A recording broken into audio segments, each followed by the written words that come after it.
దేవునికి స్తోత్రం కలుగునుగాక. ప్రభువునందు ప్రియమైనటువంటి దేవుని బిడ్డలకు ప్రభు నామములో శుభములు తెలియచేయుచున్నాను. ఇది నా జీవాహారము. నిర్గమకాండము 20వ అధ్యాయము 14వ వచనం. వ్యభిచరింపకుడి అని రాయబడి ఉందండి. దేవాది దేవుడు మోషేకు ఆజ్ఞాపిస్తాడు. సీనాయి పర్వతం మీద మోషేని పిలిచి, ఇశ్రాయేలు ప్రజలందరూ కూడా ఒక క్రమ పద్ధతిలో జీవించాలి, వాళ్ళ ఇష్టానుసారమైన జీవితం జీవిస్తున్నారు. ఒక క్రమం, ఒక పద్ధతి, ఒక ఆజ్ఞ కావాలని దేవుడు ఏం చేశాడంటే 10 ఆజ్ఞలు పలకలో దేవుడే రాసి మోషేకి ఇస్తాడు. అందులో వ్యభిచరింపకూడదని రాస్తాం. వ్యభిచారం చాలా ఘోరమైనటువంటి పాపం. ఎందుకు వ్యభిచరించొద్దని చెప్పాడు అంటే, ఈ దేహము దేవుని ఆలయం. 1 కొరింథీ 3వ అధ్యాయము 16వ వచనములో పౌలు గారు చెప్తాడనమాట. దేహము దేవుని ఆలయము.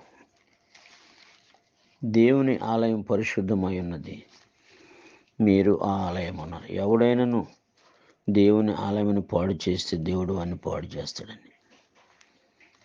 కాబట్టి ఈ ఆలయముతో అనగా దేహంతో వివాహమైన తరువాత చేసినటువంటి పాపం, స్త్రీ కానీ పురుషుడు కానీ చేసినటువంటి పాపాన్ని వ్యభిచారం అంటారు. కాబట్టి ఈ పాపము అనేది మరణకరమైన పాపం. ఇది వ్యభిచారం ఒకటి, విగ్రహారాధన ఒకటి, నరహత్య, 3 కూడా మరణకరమైన పాపాలు. నీ దేహము దేవుని ఆలయం అన్నప్పుడు దేహముతో ఏం చేస్తున్నాడంటే మనుష్యుడు భార్యతో కాకుండా వేరే స్త్రీతో పాపం చేస్తే అది వ్యభిచారం. భర్తతో కాకుండా వేరే పురుషునితో శరీర కార్యం చేస్తే అది వ్యభిచారం. దేవుడు దాన్ని అంగీకరించడు. అందుకనే మోషేకు ఆజ్ఞాపించేటప్పుడే ఎవరైనా సరే వ్యభిచరిస్తే వాళ్ళని చంపేయచ్చని. కానీ సువార్తలో చూస్తే యోహాను సువార్త 8వ అధ్యాయం 3వ వచనంలో, శాస్త్రులు పరిచయులు వ్యభిచారమందు పట్టబడిన ఒక స్త్రీని తోడుకొని వచ్చి ఆమెను మధ్య నిలబెట్టి, బాధకుడు ఈ స్త్రీ వ్యభిచారం చేయుచుండగా పట్టబడిన అట్టి వారిని రాళ్ళు రువి చంపవాలని ధర్మశాస్త్రంలో మోషే మనకు ఆజ్ఞాపించిన కదా. నిజమే ఆజ్ఞను. వ్యభిచారములో పట్టబడినటువంటి ఇద్దరిని తీసుకురావాలి.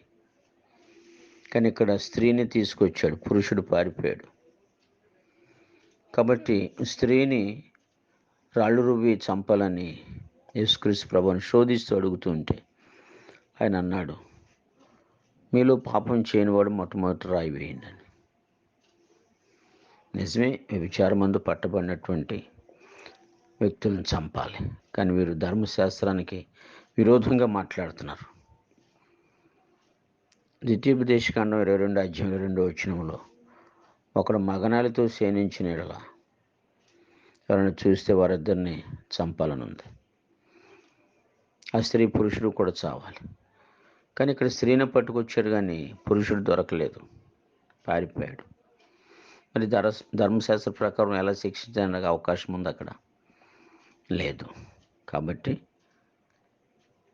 ఆమెను క్షమించాడు. వీళ్ళందరూ కూడా రాళ్ళు విడిచిపెట్టి వెళ్ళిపోయారు. ధర్మశాస్త్ర ప్రకారం అక్కడ తీర్పు జరగడానికి అవకాశం లేదు ప్రియులారా. కాబట్టి ఈ రోజుల్లో చూస్తుంటే చాలా లోకంలో ఇదే ఎక్కువ జరుగుతుంది. ఈ భయంకరమైన పాపానికే స్త్రీ పురుషుడు పరస్త్రీతో పరపురుషునితో సంబంధం పెట్టుకొని దేవుని ఆలయము అయినటువంటి దేహాన్ని, పరిశుద్ధంగా కాపాడుకోవాల్సిన దేహాన్ని పాడు చేస్తున్నారు. అందుకే వ్యభిచరింపకుడి ఖచ్చితంగా రాశాడు. వ్యభిచారం చేస్తే నీ ఆలయాన్ని నువ్వే నీ చేతులారా పాడు చేసుకుంటావు.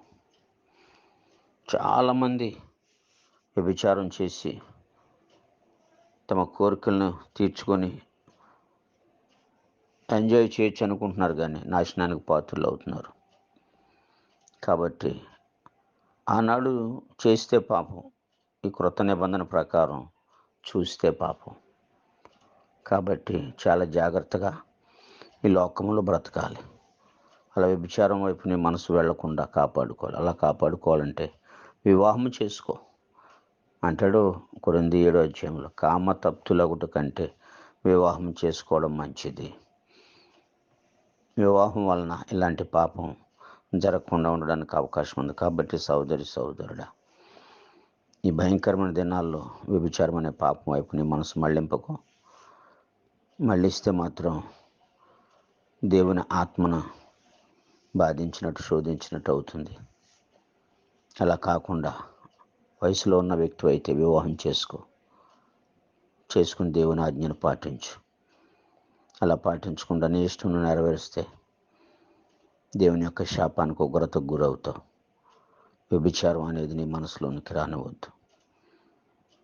ఆ విధంగా రానివ్వకుండా చూసుకుంటూ ప్రభు యొక్క చిత్తాన్ని నెరవేరుస్తూ ముందుకు సాగాలని ప్రభు పేట హెచ్చరిస్తూ ముగిస్తున్నాను. దేవుడు ఈ కొద్ది మాటలు దీవించునుగాక. ఆమేన్.